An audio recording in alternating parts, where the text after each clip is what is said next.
Ahoy, my friends, Ryder here, and welcome back to another Final Fantasy VII Ever Crisis video. Today, I'm going to be showing you guys a clear run team build, character build for the Ifrit EX Co-op battle. I'm going to be clearing it with my good friends Jro and Meades. Thank you guys, as always. Thank you guys for, helping me out putting this stuff together for the Ever Crisis community. So if you guys want to thank them, please do it in the comments below. Alright, so that being said, going into the Ifrit fight, honestly, we absolutely decimated we obliterated the shit out of Ifrit in this fight, guys. Not everyone is going to have it as easy as we did, and I almost feel bad showing you guys the video because it's like you blink and it's over. But I'm going to do my best to explain the fight if you can't happen to kill it as fast as we literally freaking annihilated it. Alright, so first I'm going to show you guys the character that I used in the fight, which is Aerith. Alright, I would say that if you can build this Aerith, it is the most ideal. Granted, you can get a strong Cloud and a strong Zac. You guys will destroy this EX co-op fight in like 15 seconds, something like that, right? So the main things to note here for Aerith are the Commodore Wand in the main hand. We have the Cura second slot materia, Cura third slot materia, and the Bio right here. Don't forget the Bio. All of these are healing stat sticks right here, and we have Breath of the Earth, all right? And then the other important thing here is the Citric Wand right here. As you can see, mine's only base 5-star, level 80, so nothing crazy. It increases ice damage, right, and also magic attack. Even though we'll be using it on a physical DPS character, it's still going to give them that edge, especially at the beginning of the fight. And the beta for my rotation in this fight, thank you Jro, is going to be the Citric Wand buff on Cloud, right? Then we're going to use Commodore Wand to raise physical attack for the entire party. Then I'm going to use the Citric Wand on Zac, and then I'm going to follow with Bio. At that point in time, I'm just keeping the team alive long enough for those 9 seconds to pass or so for Ifrit to basically flop down onto the ground and concede his defeat. Alright, so let's take a look at the back end of Aerith really quick. Alright, so we went over the front end right here, and I am using the Guard Stick ultimate, not the Princess Guard, so it's not necessary. Alright. Sub-weapons right here, I just have a physical attack all sub-weapon for Cloud and Zac. I have an ATB boost, which is going to help at the beginning of the fight. Alright, you don't need it this high on the ATB level, okay? If you do have it this high, it will just give you, I believe, the level 3, right? So instead of the 2.5, it gives you half ATB more. Honestly, I didn't need this many OB levels into it, but I figure at some point in time it will come in handy. So I believe you can hit the 2.5 on the ATB with like an OB1 or OB2 ATB boost weapon, which I believe is going to cost like 40 guild medals, something like that. It's something very small, guys. All right. And then last but not least, I just have a second physical attack all sub-weapon here, right? So whatever you guys can manage, and if your DPS is magic, obviously switch these to magic attack all weapons. Now, as for Aerith Gainsborough right here, she has 116k power, HP for 14.2k, or 14.6k HP. She's got 184 physical defense, 219 magic defense, and 2.5k healing. Healing is not a huge deal. Honestly, we're barely going to get off one heal during this fight. I don't even think I'm going to charge my ultimate weapon before it's done. But yeah, this is going to be my build for Aerith if you guys want to copy that over. Now, for those of you guys that can't run Aerith, it can also be done with Red 13. However, you're going to have to deal with a little bit more of Ifrit's mechanics if you are running Red 13. You're not going to be able to kill him before his first Hellfire, so you do have to break his sigils down to 30 so that that first Hellfire gets reduced in damage, right? And the way that we're going to build Red 13 is like this. We're going to run his, I call it the Dark Nanaki costume. I think it's the Hellhound, right? Yeah, the Hellhound. But if you guys don't have it, just put on something with magic defense or physical defense, something like that. We have the Stardust Ray right here.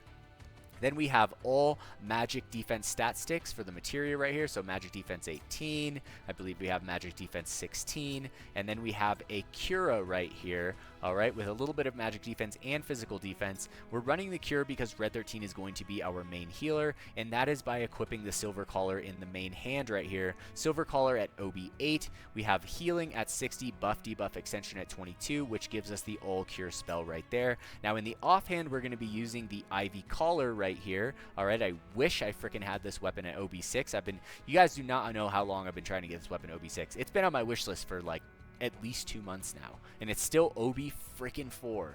I can't even get it.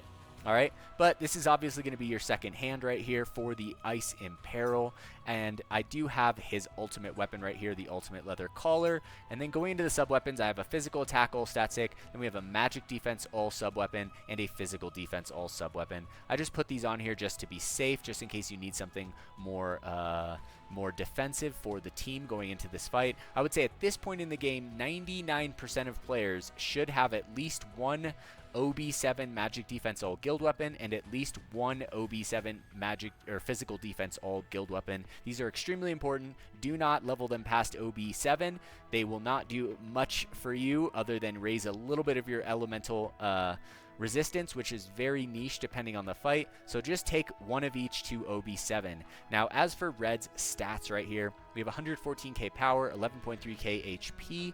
All right, he's got 207 physical defense, 210 magic defense, and 3.6k healing. So that is going to conclude the Red 13 build. Obviously, the Silver Collar has the Diamond Sigil break on it, which is what you're using to get that Hellfire Sigils down from 50 to 30 before he casts the first attack, which you need to do or it will wipe the party. So that being said, guys, these are two builds that you can use for going into the Ifrit EX co-op fight. I do hope they help. That being said, let's get over to the actual team build for the co-op itself, and we'll show you guys the clear run. Let's get into it. Alright guys, so here is the team that we are going to be using for going into the Ifrit EX co-op fight. Just want to give a big shout out and thank you to Jro, Super Saiyan 2, and Meades for coming in and helping me put together this video, guys, to show you.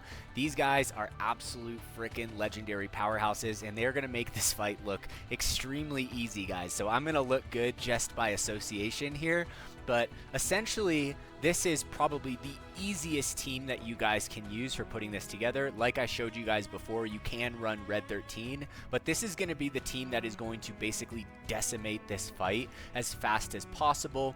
As I showed you guys in my team build before, we're running Aerith here with the Commodore wand, with the Citric wand right here, and with the Bio right there. We have Cloud with the Stream Saber and the Bahamut Greatsword, along with Zac here with the Pressured Ridge, and I can't quite remember the name of that sword right there, but I'm sure you guys can figure it out. But that being said, we're going to get into this battle right now. I'm going to show you guys just how quick we're going to take this down today.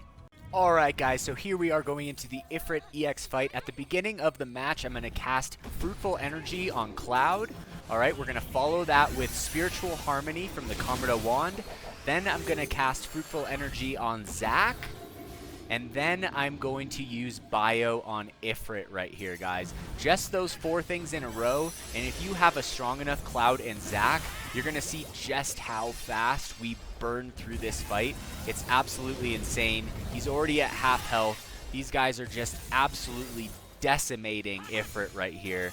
So as you guys can see, just absolutely the best way to frickin' take this out. Honestly, as soon as I did my first 4 things, I didn't really have much left to do. Here comes Jro with the Clim Hazard finish, and that's going to be it for the fight, guys. Honestly, it really is that simple. If you guys are having trouble with this, come check out our Discord. There is a link to join in the description of all my videos, and then just go out into the co-op channel and say you're looking to clear this fight. That being said, once again, thank you, Meades. Thank you, Jro. I'll catch you guys all in the next video, and I hope that this was helpful today. Peace.